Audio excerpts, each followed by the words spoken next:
Semua mohon siap-siap.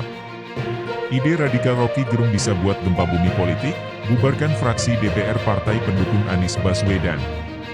Warta Ekonomi, Jakarta.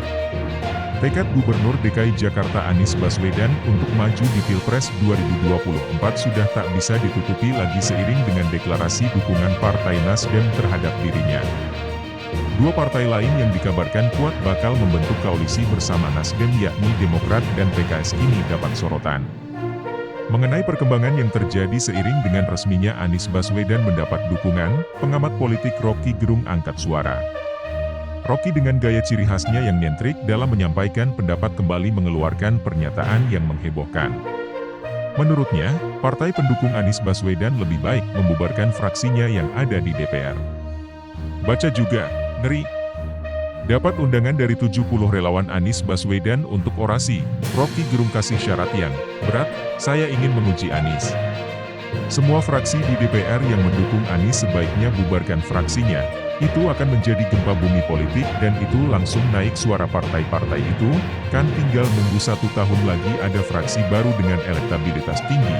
Jelas Rocky melalui kanal YouTube Rocky Gerung Official yang juga bersama Hersugeno Arif dari Forum News Network, FNN, dikutip Kamis, 6 Oktober 2022. Hal ini Rocky Gerung ungkapkan saat membahas langkah Anies yang dalam memilih cawapresnya kelak harus melewati deal-deal politik serta kalkulasi terkait ketentuan Presidential Threshold, PT, 20%.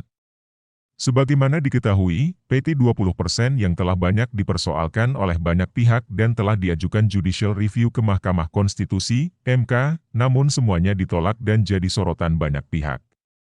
Jadi ini bukan usulan liar, usulan radikal saya, tambahnya. Meski demikian, dengan melihat perkembangan yang ada mengenai gugatan ke MK terkait PT tersebut, Rocky menganggap memang opsi Anies dan partai pendukungnya tidak punya banyak pilihan terhadap sistem yang dianggap Rocky memiliki potensi curang yang tinggi ini. Karenanya menurut Rocky, perlu adanya pemberontakan etis terhadap sistem yang selama ini berjalan.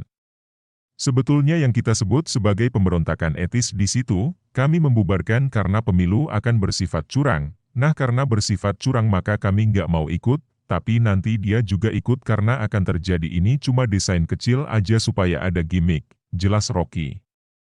Atas dasar itu, kembali pada permasalahan awal soal PT 20% yang ditentang ini, Rocky memberi keringanan pada Anies bahwa Anies dan para partai pengusungnya kelak akan bermain dengan sistem tersebut karena tidak mungkin lagi untuk menghindar, tetapi nilai etis harus ditegakkan. Anies terpaksa melakukan koalisi demi menyiasati 20% baru kemudian diterangkan dalam konferensi pers kenapa dengan Demokrat dan PKS.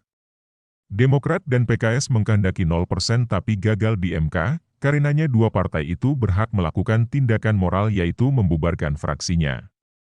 Jadi proposal saya sebetulnya yang saya paksakan, jelas Rocky dengan diiringi tawa.